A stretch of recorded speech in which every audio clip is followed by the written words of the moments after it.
Écoutez, laissez-moi vous dire que les opérations vont bon train. Nous sommes en train d'affronter l'armée rwandaise à travers son unité spéciale.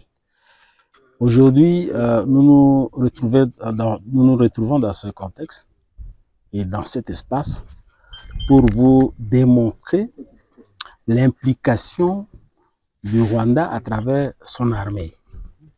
Aujourd'hui, nous vous présentons des preuves. Et parmi ces preuves, nous vous présentons un soldat de première classe qui a été capturé, bien que blessé, mais il a été capturé sur le champ de bataille. Et l'opinion doit savoir qu'il est le seul survivant de son unité qui a été déployée dans la zone. Nous l'avons capturé. Comme il est blessé, on l'a soigné. Nous sommes une armée régulière. Notre armée a souscrit à toutes les résolutions relatives aux droits de l'homme. Il a été bien traité, bien soigné. Lui-même va vous le confirmer. Et après, il était question que l'opinion sache exactement comment les choses se sont passées. C'est comme ça qu'il répondra à toutes les questions que vous allez lui poser. En dehors de ça, vous voyez à côté de nous de matériel que nous avons récupéré sur l'ennemi. Ces matériels-là seront c'est à lui qui est formé, donc recruté, formé, et lui qui avait utilisé ces matériels, c'est lui qui pourra vous donner plus de détails. Laissez-moi vous dire aussi qu'en dehors de ces matériels, les forces armées de la République démocratique du Congo ont abattu des drones. Aujourd'hui, pour ce matin, nous totalisons 15 drones de la force spéciale rwandaise, de l'armée rwandaise, qui ont été abattus dans la zone. En dehors de ce matériel que nous avons récupéré sur l'ennemi, en dehors du soldat qui a été capturé, blessé, soigné, les opérations se portent très bien.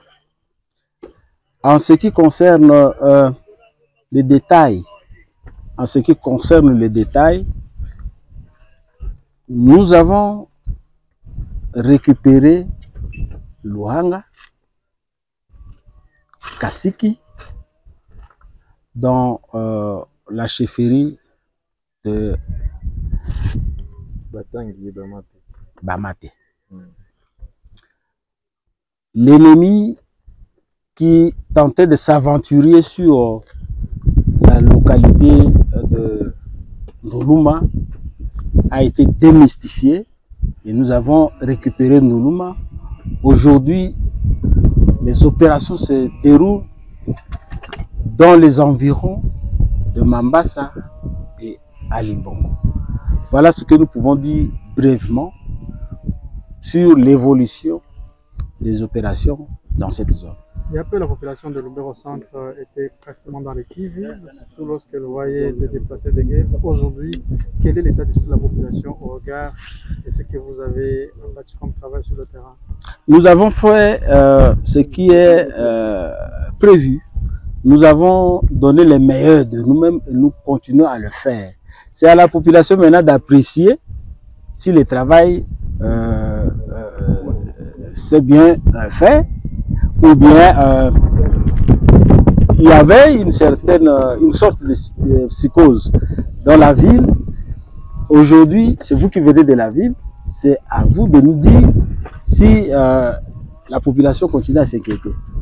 Mais sinon, les forces armées de la République démocratique du Congo ont fait le travail. Ils continuent à faire le travail sur le terrain et nous laissons à la population l'appréciation de ce que nous sommes en train de faire. Les frères de sœurs rassurent la population de Lubero. Nous rassurons la population de Lubero, Butembo. Hier, il y a des guignols, de fanfarons, de marionnettes qui avaient tenté d'intimider les gens. Aujourd'hui, je pense que c'est eux qui sont en train de fêter dans des grottes. Donc, la population doit continuer à nous faire confiance. Et nous saisissons cette occasion pour remercier tous ceux qui sont en train de nous soutenir en termes de soutien moral et autres. Et nous remercions la population pour cela. Oui. Vous avez employé un arsenal militaire consistant il y a 2 jours dans la zone. C'est un travail de longue haleine. La sécurité, c'est un travail de longue haleine. Nous sommes en train de travailler. Laissez-nous faire ce travail calmement. Nous ne sommes pas pressés comment dirais-je, nous ne sommes pas pressés de vendre ce que nous sommes en train de faire. Ce qui est sûr, que nous devons nous rassurer que en progressant, derrière nous, il n'y aura plus de problèmes. Et les opérations ont le rythme. Et ce rythme s'est imposé par le terrain, par le relief, si je dois être très clair. Donc, il n'y a pas une lenteur. Le travail s'est fait d'une manière méthodique et très méthodique.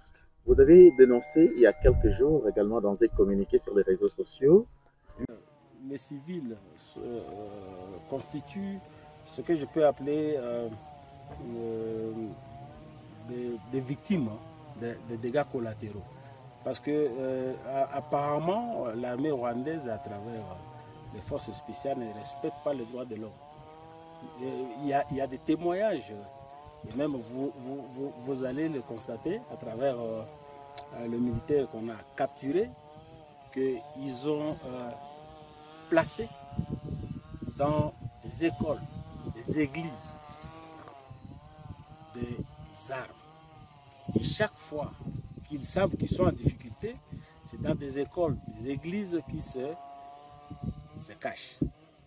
En dehors de ça, il y a des civils qu'ils ont habillés en treillis militaires, qui sont placés devant lors des opérations pour servir de bouclier urbain. Vous allez constater que lors des opérations sur Ndoluma et ses environs, les forces spéciales rwandaises ont tiré sur les écoles, les églises. Et n'eût été l'intervention des forces armées de la République démocratique du Congo, aujourd'hui on n'allait pas parler des églises, des écoles dans Ndoluma et ses environs. Donc nous pensons que nous sommes très regardants de ce côté-là par rapport aux violations des droits de l'homme, par rapport aux violations de ce qui constitue pour nous les droits de guerre.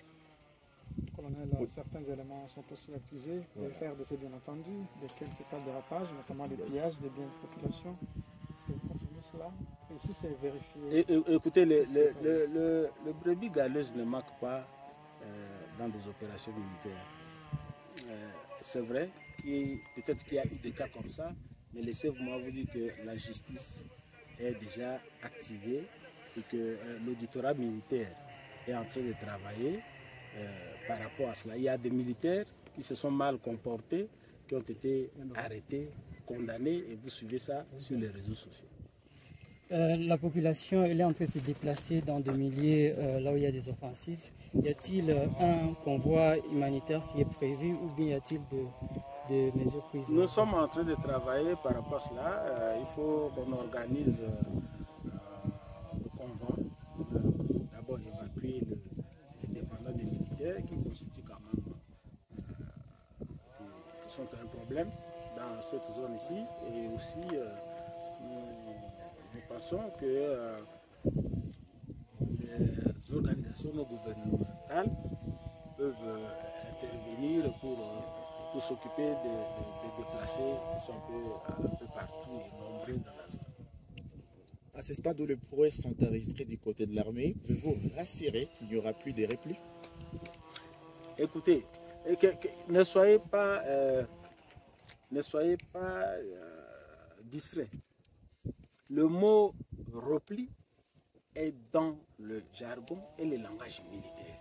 Seulement le repli tel que connu doit être ordonné.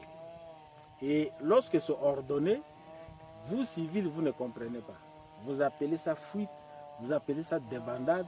Mais si c'était le cas, si tel était le cas, on ne serait pas ici. Donc, à un moment donné, il faut chercher à comprendre aussi le langage militaire.